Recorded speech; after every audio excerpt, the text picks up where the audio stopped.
자, 오늘 창조절 제9주 교회력에 따른 성서일과 성경 봉독이 있겠습니다. 이사야 6장 1절에서 8절의 말씀입니다. 우시야 왕이 죽던 해에 나는 높이 들린 보좌에 앉아 계시는 주님을 배웠는데 그의 옷자락이 성전에 가득 차 있었다. 그분 위로는 스랍들이 서 있었는데 스랍들은 저마다 날개를 6 가지고 있었다. 둘로는 얼굴을 가리고 둘로는 발을 가리고 나머지 둘로는 날고 있었다. 그리고 그들은 큰 소리로 노래를 부르며 화답하였다. 거룩하시다 거룩하시다 거룩하시다 만군의 주님, 온 땅에 그의 영광이 가득하다. 우렁차게 부르는 이 노랫소리에 문지방의 터가 흔들리고 성전에는 연기가 가득 찼다. 나는 부르짖었다. 재앙이 나에게 닥치겠구나. 이제 나는 죽게 되었구나. 나는 입술이 부정한 사람인데 입술이 부정한 백성 가운데 살고 있으면서 왕이신 만군의 주님을 만나 뵙다니. 그때 스랍들 가운데서 하나가 제단에서 타고 있는 숯을 부싯개로 집어 손에 들고 나에게 날아와서 그것을 나의 입에 대며 말하였다. 이것이 너의 입술에 닿았으니 너의 악은 사라지고 너의 죄는 사해졌다. 그때 나는 주님께서 말씀하시는 음성을 들었다. 내가 누구를 보낼까? 누가 우리를 대신하여 갈 것인가? 내가 아뢰었다. 제가 여기에 있습니다. 저를 보내어 주십시오. 오늘 우리에게 주시는 주님의 말씀입니다. 아멘.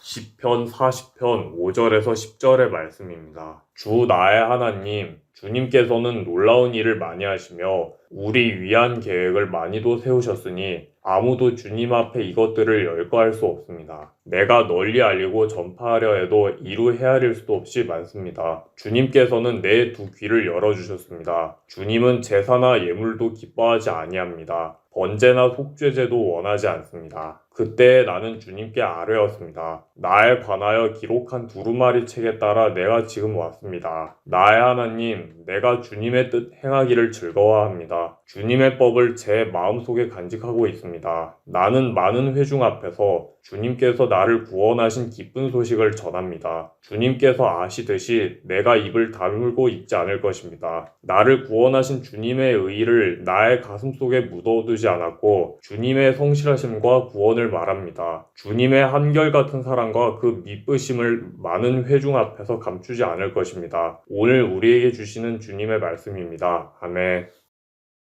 요한계시록 15장 1절에서 4절의 말씀입니다. 그리고 나는 하늘에서 크고도 놀라운 또 다른 표징을 하나 보았습니다. 7 천사가 7 재난을 가지고 있었는데 그것은 마지막 재난이었습니다. 하나님의 진노가 그것으로 끝날 것이었기 때문입니다. 나는 또 불이 섞인 유리바다와 같은 것을 보았습니다. 그 유리바다 위에는 짐승과 그 짐승 우상과 그 이름을 상징하는 숫자를 이긴 사람이 하나님의 검은 고를 들고 서 있었습니다. 그들은 하나님의 종 모세의 노래와 어린 양의 노래를 부르고 있었습니다. 주 하나님 전능하신 분, 주님께서 하시는 일은 크고도 놀랍습니다. 만민의 왕이신 주님, 주님의 길은 의롭고도 참되십니다. 주님, 누가 주님을 두려워하지 않겠습니까? 누가 주님의 이름을 찬양하지 않겠습니까? 주님만이 홀로 거룩하십니다. 모든 민족이 주님 앞으로 와서 경배할 것입니다. 주님의 정의로운 행동이 나타났기 때문입니다. 오늘 우리에게 주시는 주님의 말씀입니다. 아멘.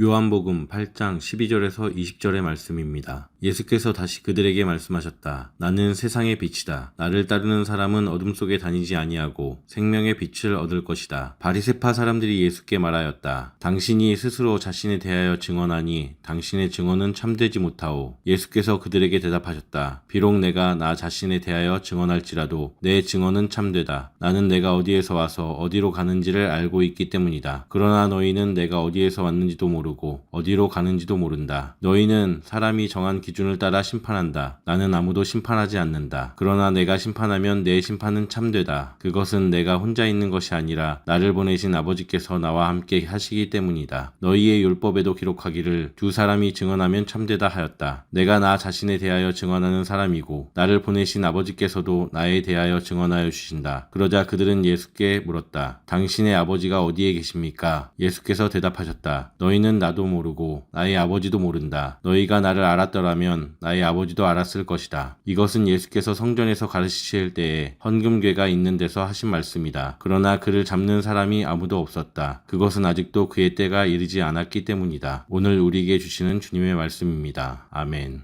말씀 나누시 함께 기도하시고 말씀 나누도록 하겠습니다. 사랑과 은혜가 많으신 하나님 감사드립니다. 오늘도 주님을 기억하게 하시고 주님의 전에 나오게 하시고 주님께 찬양과 기도를 들리게 하시니 감사드립니다. 주님께서 오늘 이 자리를 위하여 말씀해 놓으신, 또 정해 놓으신 귀한 진리의 말씀을 이 시간 대하고자 합니다. 하나님, 우리의 마음을 열어주셔서 하나님의 말씀을 잘 받아들일 수 있도록 도와주시고 주님의 말씀을 통하여 우리의 삶을 돌아볼 수 있는 시간 되도록 지키고 인도하여 주시옵소서. 시종 일관을 주님께 의탁드리며 모든 말씀으로 주 예수 그리스도의 이름으로 기도드립니다. 아멘. 이 성서일과 본문으로 설교를 한다는 것이 참 그 설교자에게 큰 도전입니다. 이게 네 본문 가운데서 이걸 공통점을 뽑아내고 또 설교를 또 만들어야 된다는 일이 여간 어렵지 않은데, 다행히 저는 그래도 한 달에 한 번 정도 하고 말지만 담임 목사님이 이거를 매주 하신다고 생각하니까 이게 참 쉽지 않은 일구나 생각도 들기도 했습니다. 오늘 이 네 본문을 보면서 어떤 공통점을 뽑아낼 수 있을까 고민하다가 결론적으로 말씀드리면 이 네 본문은 모두 심판과 하나님의 정의와 관계가 있구나라는 생각을 해보게 되었습니다. 그 이야기를 찬찬히 한번 여러분과 함께 나눠보고 싶습니다. 먼저 이사야서 6장은 우리가 잘 아는 이사야를 선지자로 부르신 하나님의 이야기가 담겨 있습니다. 그런데 이제 이사야라는 예언서는 여러분이 잘 아시는 것처럼 이스라엘 멸망과 관련이 있는 그런 그 예언서죠. 북이스라엘과 남이스라엘, 남유다까지 다 멸망하는 이야기들을 시대적으로 다 담고 있는 이야기가 사실 이사야서의 말씀이라고 볼 수 있습니다. 과연 이 앞장에 보면 그 심판에 대한 말씀들이 많이 나옵니다. 3장부터 5장까지 보면 그 이전부터도 물론 심판에 대한 이야기를 시작하는데, 이제 아시리아 제국이 점점 팽창하고 확장하는 기간에 있을 때 이제 이스라엘과 유다가 어떤 그 행동들을 벌이고 있었나를 잘 보여줍니다. 제국은 점점 커지고 있고 적대적인 제국은 커지고 있는 상태에서, 그럼에도 불구하고 이스라엘과 유다는 환락과 사치와 억압과 불의가 넘쳐나고 있는 중입니다. 그래서 앞에는 사치에 대한 그런 모습들 또는 죄 짓는 권력자들에 대한 모습들이 가득 담겨 있습니다. 그리고 바로 그것에 대한 심판으로 전쟁이 다가오고 있는 중이죠. 바로 그 순간에, 그리고 바로 그 장면에서 이제 하나님은 당신의 선지자 예언자인 이사야를 부르는 이야기가 오늘 바로 이 이야기입니다. 그렇게 본다면 우리는 하나님의 부르심이 막연하게 아무나 이렇게 아무 때나 부르시는 것이 아니라 구체적인 사건들과 구체적인 시간들에 관련된 그런 부르심이구나, 그렇게 부르시는구나라고 오늘 본문을 통해서 알 수 있겠죠. 시편 40편의 말씀은 사실은 우리가 지금 읽고 있는 5절부터 10절까지 보면은 내가 잘 모르는 말씀인가 싶을 수도 있을 거예요. 그런데 사실 이거 너무 유명한 구절, 첫 절만 딱 들으면 여러분 아마 아실 거예요. 처음에 이렇게 시작합니다. 내가 여호와를 기다렸더니 귀를 기울이사 나의 부르짖음에 들으셨도다. 나를 기가 막힌 웅덩이와 수렁에서 끌어올리시고 내 발을 반석 위에 두사 내 걸음을 견고하게 하셨도다. 이게 너무 유명한 말씀이죠. 내가 여호와를 기다리게 찬양도 있는데 이거 좀 오그라들어서 그렇게 길게 못하겠는데 우리 부흥사 목사님들 이거 잘하잖아요. 처음부터 끝까지 이걸 다 부르고 듣는 제가 약간 오그라들는데 어쨌든 그 찬양도 있고 우리가 너무나 잘 아는 이 성경 구절이 바로 이 구절입니다. 불의함 속에서 저를 건지신 하나님을 찬양하는 그런 시편이죠. 그런데 이 시편에 보면 바로 이런 얘기가 들어있죠. 북판에 주님은 제사나 예물도 기뻐하지 아니합니다. 번제나 속죄제도 원하지 않습니다. 이런 말이 들어있죠.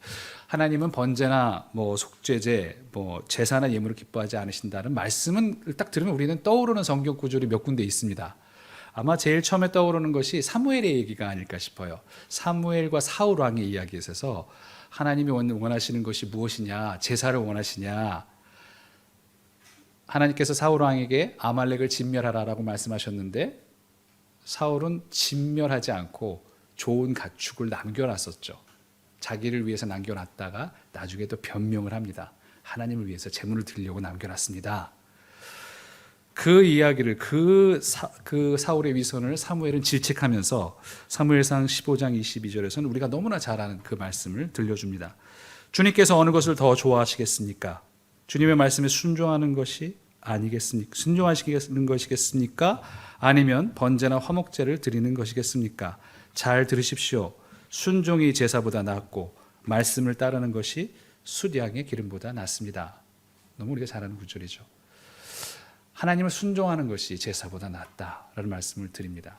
그럼 도대체 이 순종이라는 게 구체적으로는 무슨 말일까라는 생각을 해보면 이것도 비슷한 제사를 하나님이 원하시지 않는다. 너희들에게 원하시는 것이 뭔지 알고 있지 않느냐라는 것을 아주 하나님의 목소리를 구체적으로 얘기한 선지서의 이 아모스 선지서의 말을 보면 하나님이 원하시는 순종이라는 게 이런 거구나라는 걸 알 수 있습니다.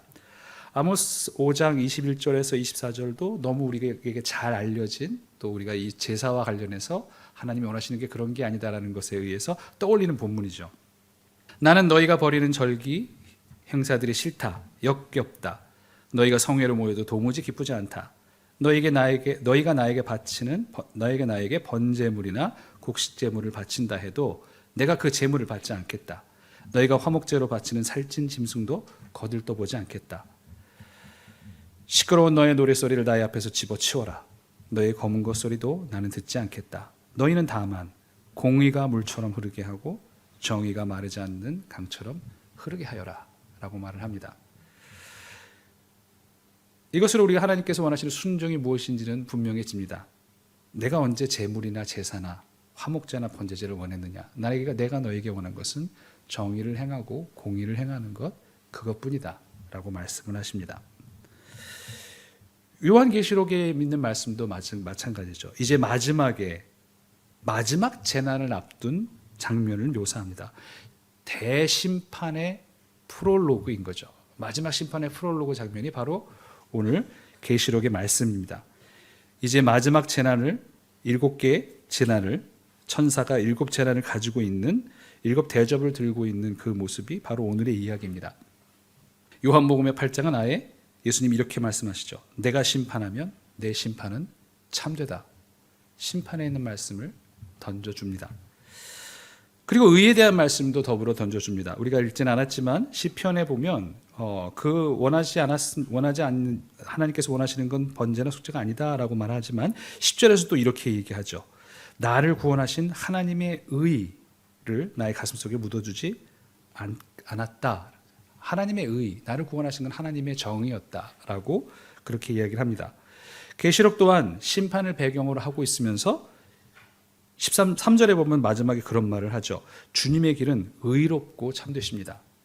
또 4절의 마지막에 보면 주님의 정의로운 행동이 나타났기 때문입니다 라고 말을 하면서 정의로움, 하나님의 공의, 하나님의 의, 심판이라는 것이 오늘 우리가 가지고 있는 모든 본문에 다 그렇게 담겨져 있습니다. 바로 이것이 오늘 우리에게 주신 하나님의 말씀의 키워드라고 볼 수 있겠습니다. 오늘 우리에게 주신 하나님의 말씀의 키워드는 심판과 의로 압축된다고 볼 수 있겠죠. 그런데 그 오늘이 도대체 무슨 날일까요? 오늘이 어떤 날입니까? 교회력으로 보면 오늘은 종교개혁 주일이기도 합니다. 오늘 마틴 루터가 이제 10월 31일 날 종교개혁을 이렇게 했던 그 날이죠. 그래서 오늘 찬송가로 고른 게 내주는 강한 성의를 골랐습니다. 사실은 이거 얼마 전에 부른 찬송이긴 한데 전통적으로 이 내주는 강한 성의는 마틴 루터가 작사도 했고 작곡도 한 곡이거든요. 그래서 늘 종교개혁 주일에 부르는 찬송이기도 해서 그 찬송을 골랐죠. 그러나 사실 종교개혁 주일이기도 하지만 오늘은 이태원 참사 1주기이기도 합니다.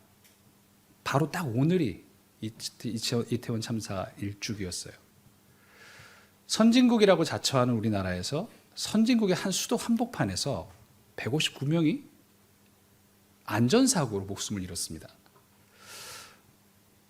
너무 충격적인 일이었죠. 그런데 그 이후에라도 나아진 게 있을까? 바로 얼마 지나서 몇 달 후에 도로에서 불이 나고 그리고 잠긴 지하도에서 사람이 죽고 각자 도생해야 되는 세상이 아닌가라는 생각이 자조가 섞일 정도로 별로 나아진 게 없는 모습들을 우리는 경험했습니다. 얼마 전에 뉴스에서 봤을 때 그런 기사를 읽었어요. 그래서 서울시에서 200억인가 되는 예산들을 이 밀집 지역을 위한 그거로 쓰라고 다 구에다가 할당을 했다는 거예요. 근데 구에서 알고 봐서 거의 어디다 썼나 알고 봤더니 계단 정비하고 이런 데 썼다는 거예요. 막 물어봤더니 이제 취재 기자가 왜 그런 데다 썼냐 했더니 아니 도대체 밀집 지역이 없지 않냐는 거죠. 도대체 구에서 그렇게 밀집돼서 사람이 모일 공간이 어디 있냐고. 그러니까 정말 주먹구구 행정인 거죠. 면피하기 위해서 자 200억을 밀집 지역으로 해서 이러사고 아는 지가 쓰자. 그러나 그렇게 정작 쓰여진 곳은 그렇게 허투루 쓰여지고 있었던 거죠. 일주기를 맞아서 여러 곳에서 추모 예배도 진행되고 추모도 진행이 됩니다. 희생자의 부모들이 원하는 것은 별게 아니더라고요. 이 일을 기억해서 다시는 이런 일들이 벌어지지 않게 좀 안전하게 우리 다음 세대들이 안전하게 살 수 있는 세상이 되었으면 좋겠다. 그래서 이 일을 좀 기억했으면 좋겠다라는 말씀을 계속 하시는 모습을 보게 됩니다. 그 이태원 일주기가 바로 오늘이었고 또 오늘은 어떤 날인가? 팔레스타인 땅에서 전쟁이 진행되고 있는 날입니다. 지금도 폭격이 진행되고 있는지도 모르죠. 하마스에서부터 시작한 전쟁은 지금 이스라엘의 아주 대량 폭격으로 이어지고 있고 가자 지구에 대한 대량 폭격으로 이어지고 있고 거기서도 무고한 생명들이 지금 희생당하고 있는 중입니다. 정말 말 그대로 하나님의 뜻에 대한 순종의 부재가 어떤 결과를 가져다 오는지 우리는 아주 생생하게 그 결과를 마주하고 있는 지금입니다.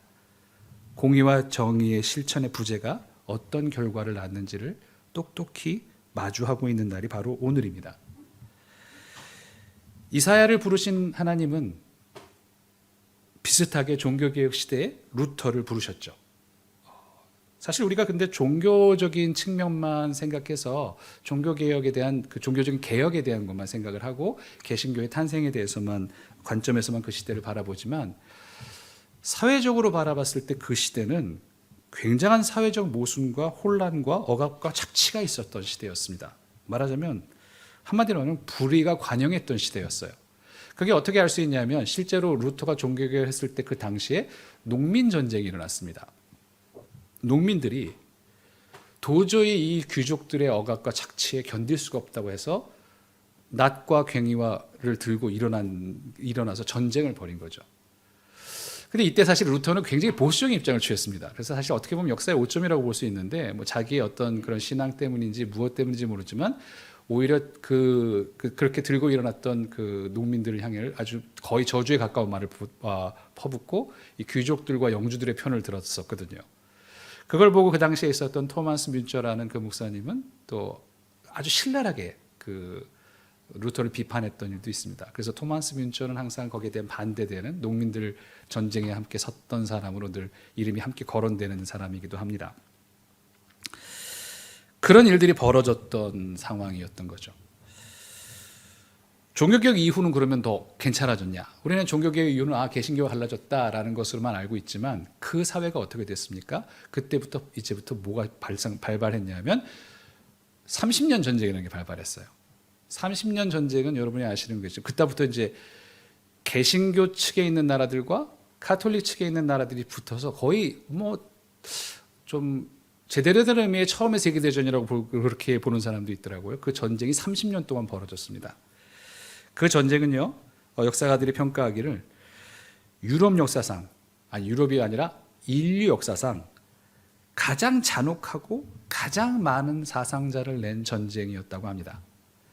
약 800만 명이 사상자가 있었다고 해요. 근데 800만 명이면 어느 정도냐? 당시 인구에서 당시 신성 로마 제국의 인구의 한 3분의 1에 해당하는 그런 사람들이 사망했던 전쟁이었습니다. 근데 그 전쟁이 어떤 전쟁이었습니까?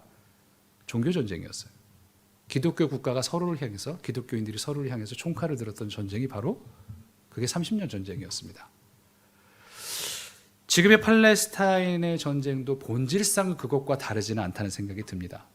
결국 종교가 다르다는 것이 얼마나 큰 비극을 일으키고 있는가, 그리고 그 피해를 고스란히 얼마나 약자들이 당하고 있는가를 우리는 지금 철저하게 목도하고 있는 중입니다.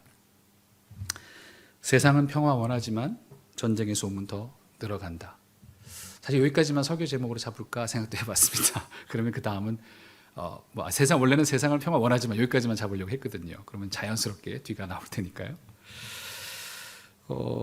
그 찬양의 그 다음 가사를 여러분 잘 아시죠? 이 모든 인간 고통 두려움 뿐 그 지겨움 끝없네 라는 찬송가 찬양의 가사가 있습니다. 이 찬양의 가사는 정말 80년대, 90년대쯤 한창 불렀던 것 같은데 이게 뭐 정말 시대를 초월하는 가사가 아닌가 생각이 듭니다. 세상은 평화하지만 전쟁의 소문 드러나고 인간 고통, 두려움, 그 지겨움이 끝이 없는 세상은 예나 지금이나 계속되고 있는 것 같습니다. 과거와 오늘이 다르지 않다면, 그렇다면 하나님은 구체적인 사건들과 시간들 가운데 이사야를 부르셨던 것처럼 바로 이 구체적인 사건들과 시간들 속에서 지금도 우리를 부르고 계시지는 않을까라는 생각을 해보게 됩니다. 이사야를 부르신 이야기에서 굉장히 중요한 요점 중에 하나는 뭐냐면 이사야가 쓰임을 받기 전에 이사야는 자기가 가지고 있던 악과 죄의 문제를 먼저 해결해야 됐다는 점이 바로 오늘 이야기 중에 굉장히 중요한 점입니다. 자신의 부정함을 깊이 깨닫고 나서야 이사야는 자기의 악과 죄의 문제를 해결받았습니다.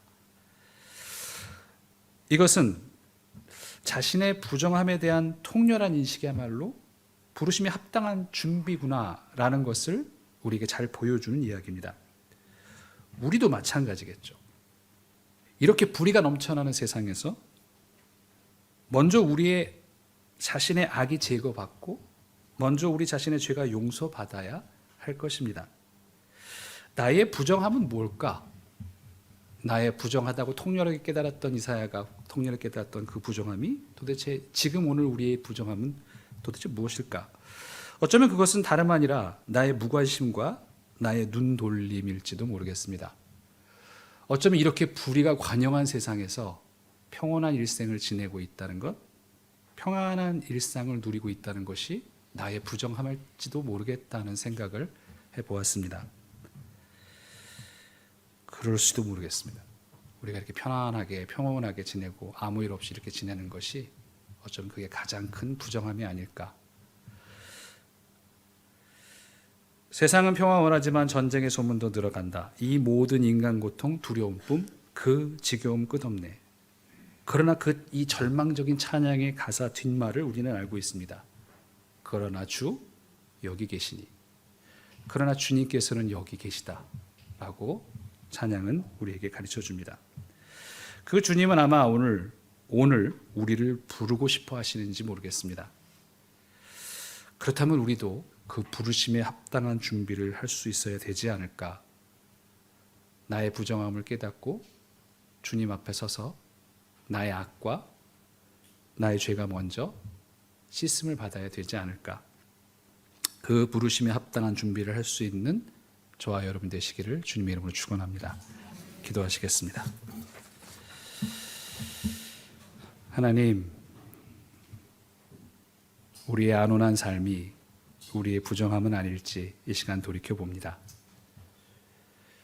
주님의 마음이 있는 곳을 내 마음도 그곳에 내 마음도 있기를 찬양하며 주님의 눈물이 있는 곳에 내 눈물이 있기를 찬양하지만 정작 우리의 마음과 우리의 눈물은 다른 곳에 있지 않은지 이 시간 돌이켜보기를 원합니다.